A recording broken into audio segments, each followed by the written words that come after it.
Good morning. Welcome. Good morning. We're talking this morning, our topic of conversation is discovering your soul's desire. And so I am going to begin with an opening prayer. And it contains a lot of the ideas we're going to be talking about. The Bible quote that fits with it is, "Be ye transformed by the renewing of your mind." That's from Romans 12:2. So Ernest Holmes says, we are surrounded by a receptive and creative medium that receives our thought and acts upon it. There is nothing harder than remembering this, but we must remember it and use it. We must relate and harmonize ourselves with the infinite. So that's the first step, is relating to and harmonizing with God or spirit. We oppose it when we admit that anything opposes us. We deny it when we admit that a good is denied to us. When we find ourselves in discordant conditions, we should never say, "Oh, what's the use?" Rather, we should say, there is something in me that is greater than this condition, and it can dissolve it. We have the privilege and power to do this, and if we use this ability properly, it will produce wondrous results. Remember that the cause of everything is an idea, and that the thought is the mold in which our tangible experience is cast. I have the power. This is the affirmative prayer. You can say with me. I have the power to live the life of good. My thoughts reflect the good that I desire. I am conscious of the focus of my thinking, and my own is manifesting itself to me now. My own is now expressed, and so it is. It's powerful. So the first step in discovering my soul's desire is to do a little bit of soul searching. Most of us are so busy doing what we think we should be doing that we don't ask ourselves, what is it that I want to do? What would bring me joy? What would my heart like to experience and express? So, but we often don't think we can or should. We should do other things. You're disappearing from you. Okay. We should be dutiful, in other words, and do all of our tasks and do what everybody expects of us. And so often we're so busy, and it starts early, doing what your parents say, in school, doing what your teachers say. I remember when I was in high school and whatnot, I heard over and over, your job is your homework, your studies, that's your job. When you get out of school, then you'll have another job, but this is your job now. So that was a dutiful thing that I used to do. But nobody spent any time when I was young in high school saying, what's your heart's desire? What do you love to do? What is your natural gift? Mm-hmm. Do you have anything to say about that?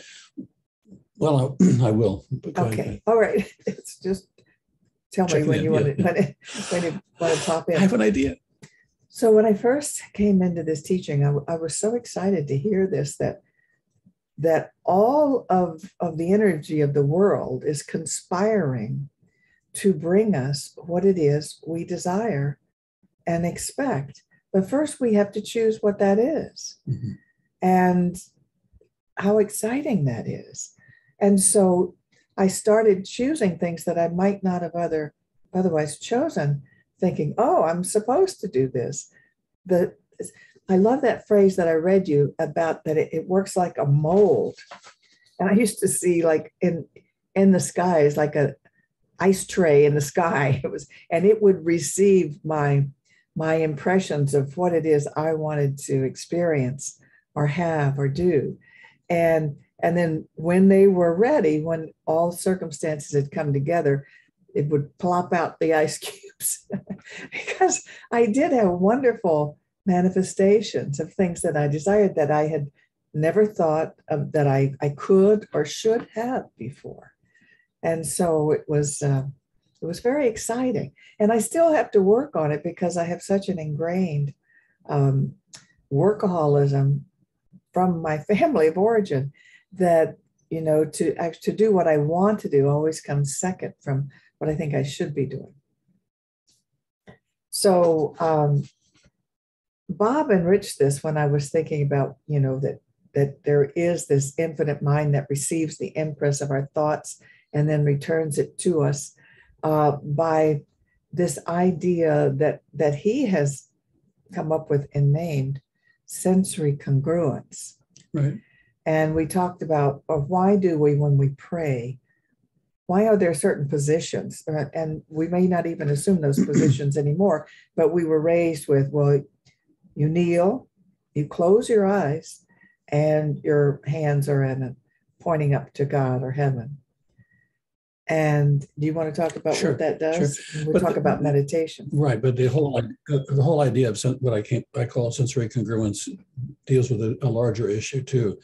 The issue is that we often think that our brain or our mind is the thing that does everything.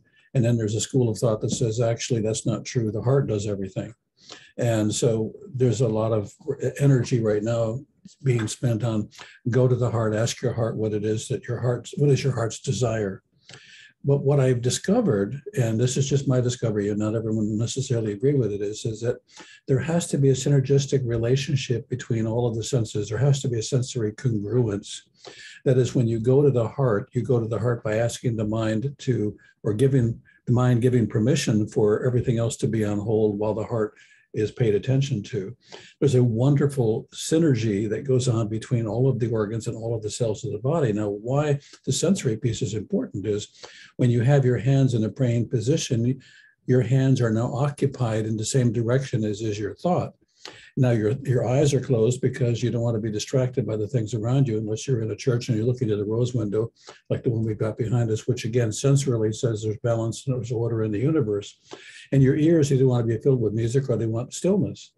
And the reason for that is the more the senses all agree on a thing, the more real that is and the more depth it has and the greater the richness and the greater the attraction to the outer conditions that match that. So what we're looking for is a sensorily congruent life. That is, the things that we say we desire are congruent with the world we're living in consciousness. So it isn't just a mind effort. It isn't just a heart effort. It isn't just a comfort effort. It's really a synergy between all of those senses. And I think this is important because what I think has happened often in our teaching is that people have begun to discard one or the other of the senses. They're not important.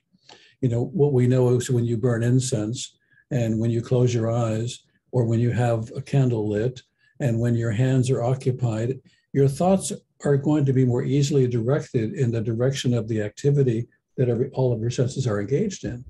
So that becomes right. So let's say you want to meditate and well, how do I meditate? Well, we have these certain habits that we do with meditation. We sit in a quiet place. Our hands are usually in a certain position, either just sitting on the lap or sometimes with fingers closed. It's an individual thing, but you assume the position basically, and then you have it quiet or with soft meditation music. And those things help you more instantly get to that state change that you're looking for. So what else is important in this equation is that you train yourself, you train your mind and your body and all of the senses to be able to focus on a single thing. And the reason that training is important, unfortunately, it takes me back to my early basic training in the Army, which I found to be really very distasteful in many ways. And one of the most distasteful parts of it was when the sergeant told me that I needed to not only stab the dummy, I needed to yell at the same time I was stabbing the dummy and with my bayonet, and I needed to put my whole self into it. And I said, I can do this, but I don't have to enjoy it. I don't have to sound like I do. I didn't get the point. And the point that came to me much later after basic training was I needed to be so well trained that in a crisis, it was a natural step that I could take. A lot of our prayer work, unfortunately, that we do is done when we're feeling good. When things are really bad, we haven't trained ourselves to be able to be in prayer. I'm too upset. I can't really do this right now, which is why we often ask a practitioner or someone else to pray for us, because we're so out of practice with using these skills, except when we're feeling good and comfortable, which is not when we need them as much as when we're in crisis. Mhm. And so basically what I'm suggesting is we need to practice the sensory congruence in prayer for ourselves to be able to be in prayer when we most need to be. And I want to point out on our website, we have like 5 prayer practitioners in our organization that are available to pray for you when you're in crisis, and they happily do so. Their phone numbers are listed. It's all on the first page, I believe. You just scroll down, and we're available to do that also. And I certainly have availed it myself when I was in crisis. I certainly called and asked for prayer from my other ministers or whatever. What I want to add to that is that life is terminal. We know that we're all going to die, but living isn't. And we don't want to have a terminal living experience. We want to have a creative, exciting, open, at the top kind of life experience, because we can live every single moment of our day, or we can anticipate the worst and by anticipating it, live in that space. I often think that worry and fear are what happens to us. We choose a destination we want to go to. We get excited about the destination. We go to the airport and the airplane is delayed or stopped, and where we are spending our time sitting in the airport.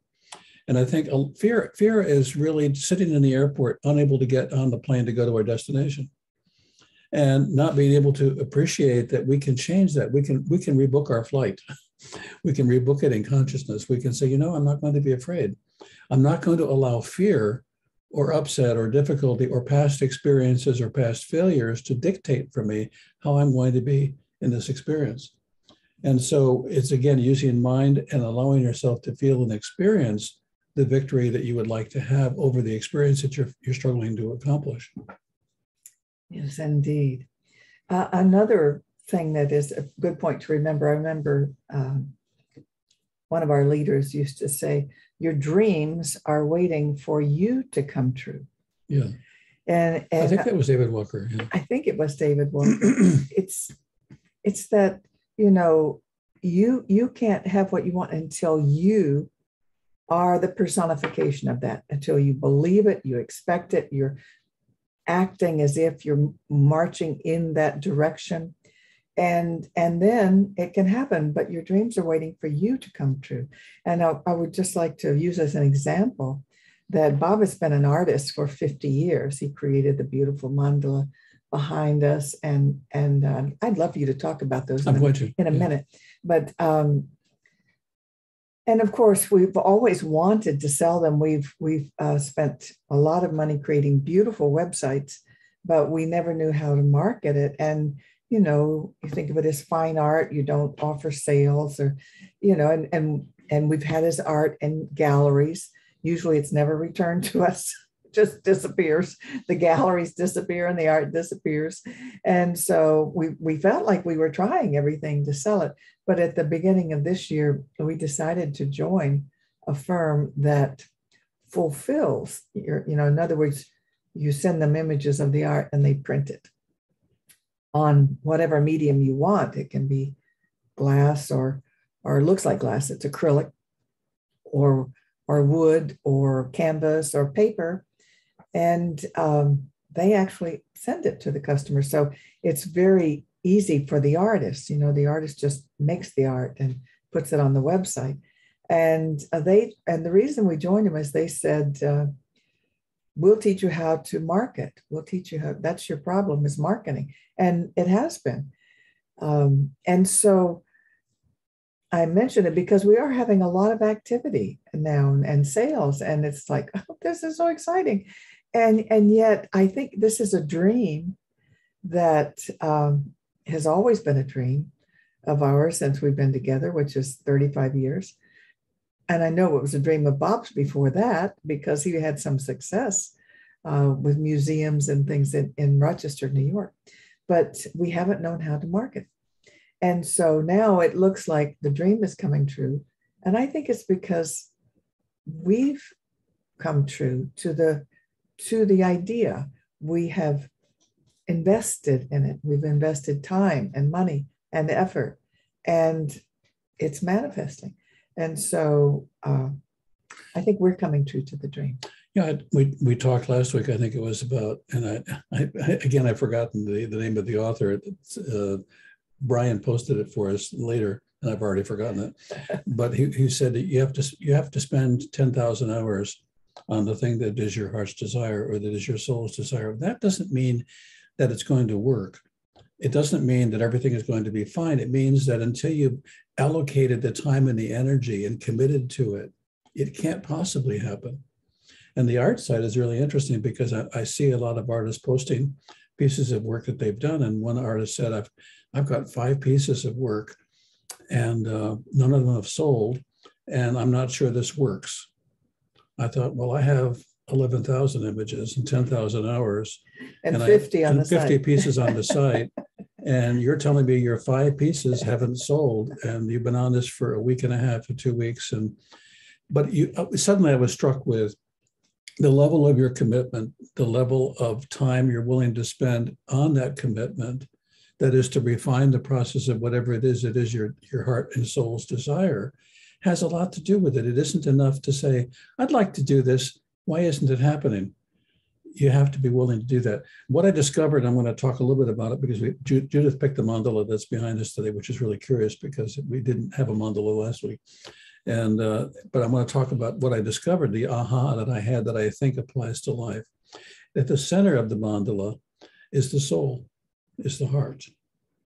The points and the outer rings of the world we live in, the physical body, the emotional body, the things that we have in our outer world of being, that is our whole history and everything that's ever happened to us.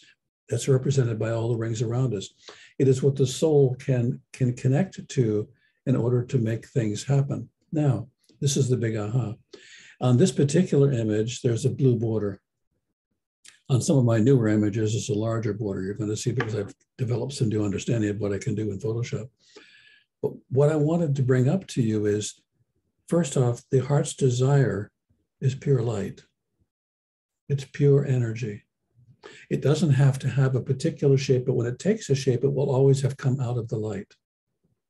The second thing is it has to be activated through all the different properties of your experience and of your life, which is the outer edges of that.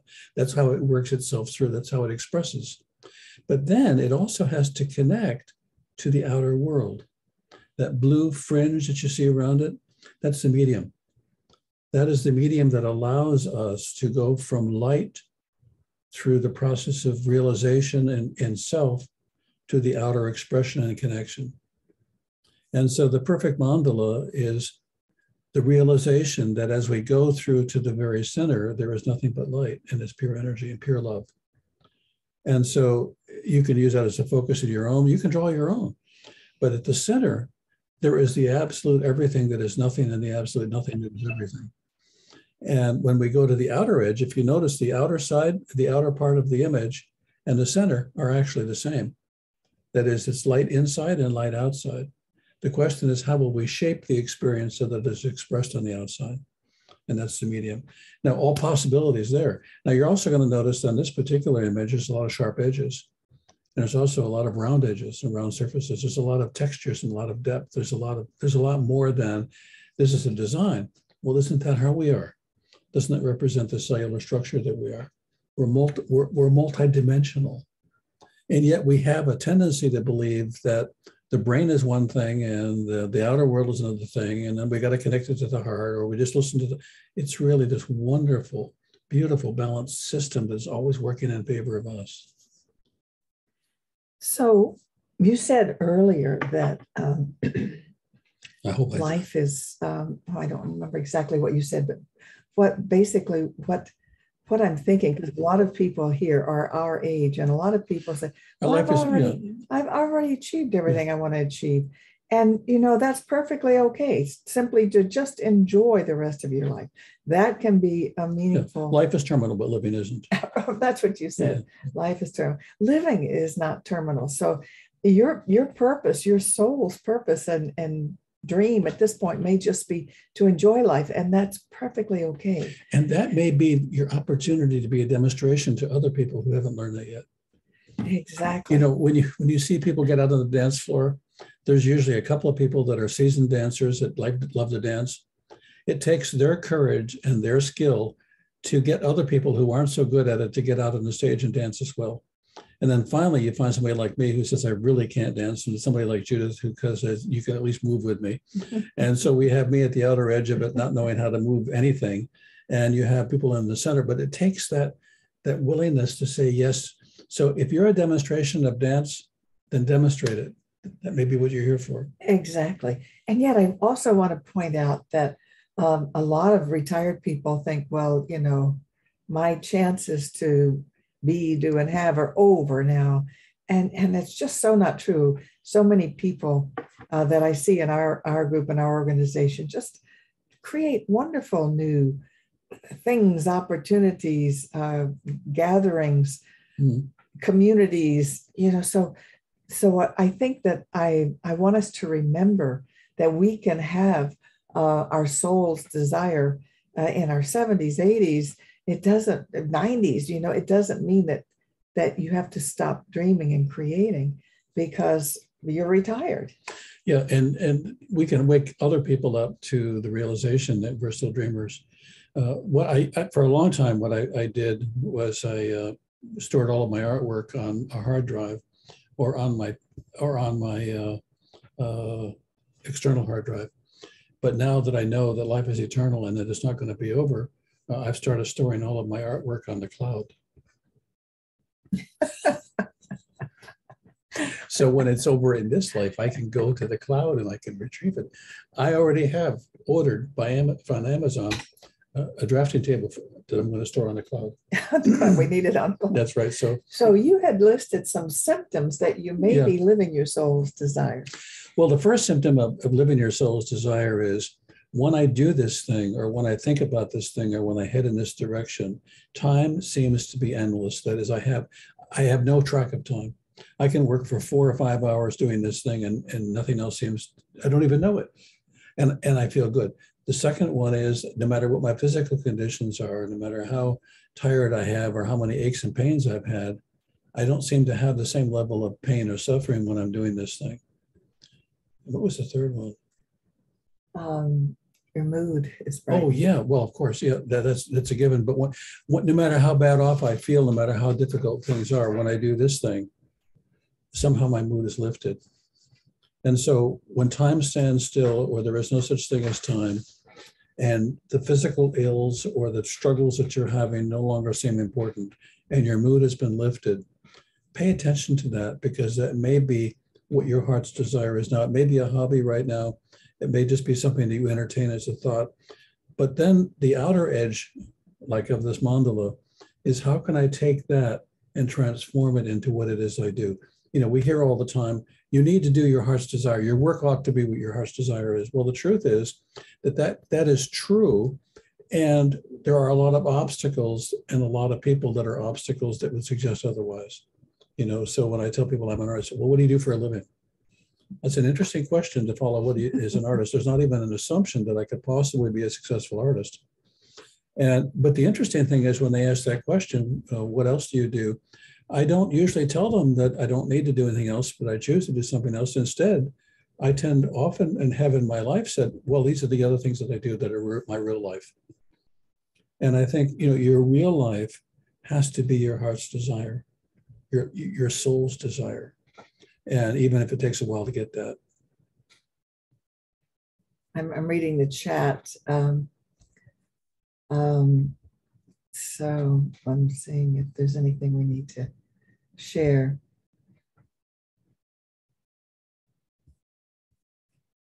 Okay.